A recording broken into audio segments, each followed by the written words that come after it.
Assalamualaikum warahmatullahi wabarakatuh. Ashama akkam jirtu kabajamtoota ilmaan Oromoo guutuu addunyaa argamtan hunda keessanii akkam fayyaa keessanii an fayyaa kootu alhamdulillah galata rabbii. Har'aan tana akkatti paastaa karaa gabaabaadhaan daqiiqaa 30 keessatti itti hojjechuu dandeenyuun isinitti agarsiisa. Paastaa ataakiltiidhaan jechuudha.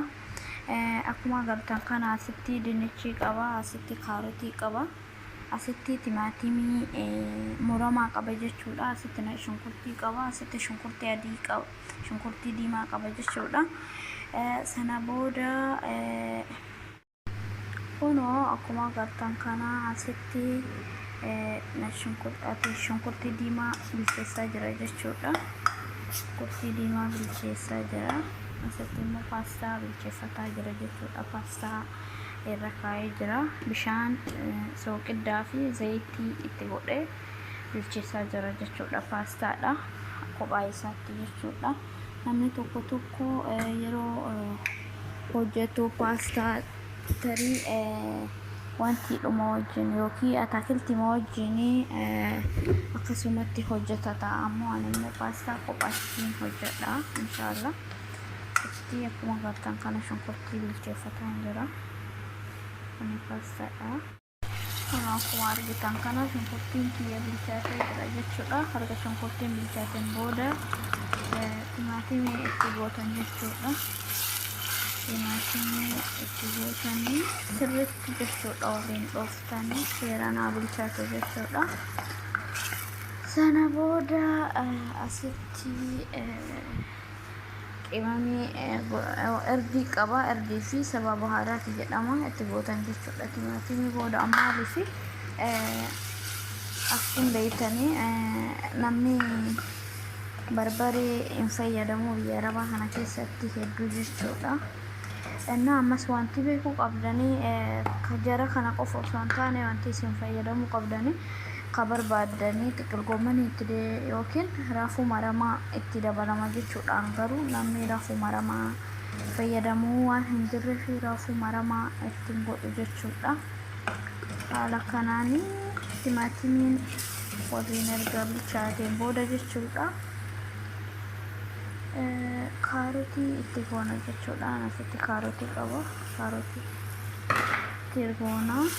Kaarotii wajjin kaarotiin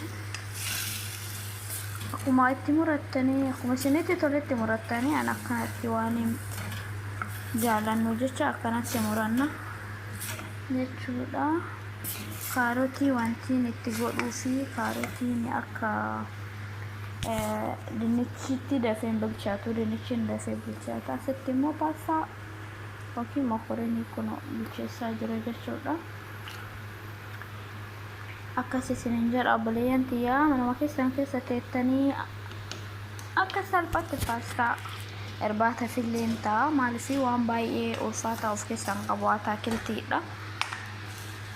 Namni biyya keenyatti immoo faxaras hin fayyadama.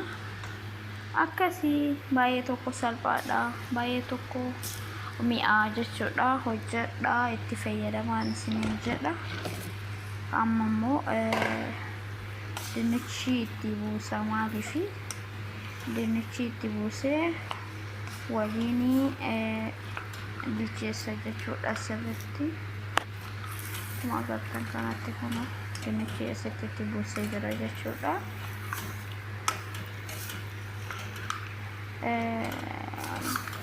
Baay'ee maaliif timaatimii waan qabuuf bilchaatuufis bishaan isiniin gaafatu jechuudha. Timaatimii bishaan waan of keessaa qabuuf misoo guddaa jechuudha.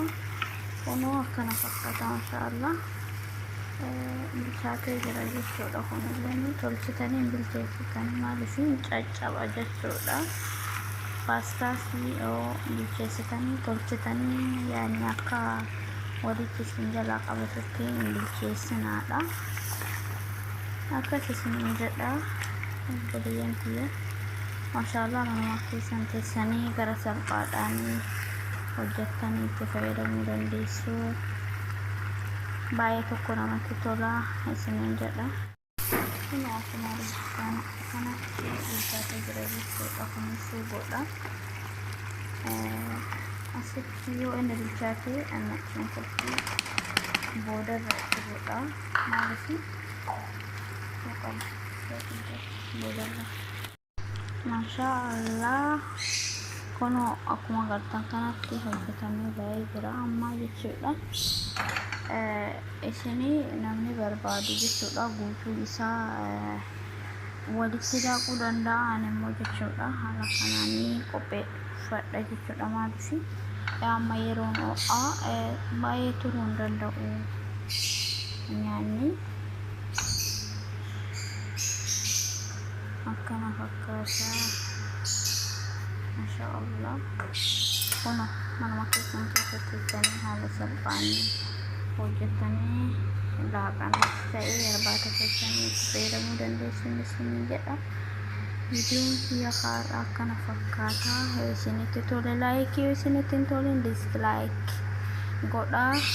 Yuutuubii keenya immoo namni haaraa taatan sabiskiraayib, laayikii, sheer nu gochuu hin irraanfatinaa. Galatoomaa isiniin jedha. Misoo guddaa jechuudha. Kunoo akkana fakkaata maashaallah. Bilchaatee jira jechuudha. Kunillee tolchitanii hin bilcheessitanii maaliif hin caccaba jechuudha.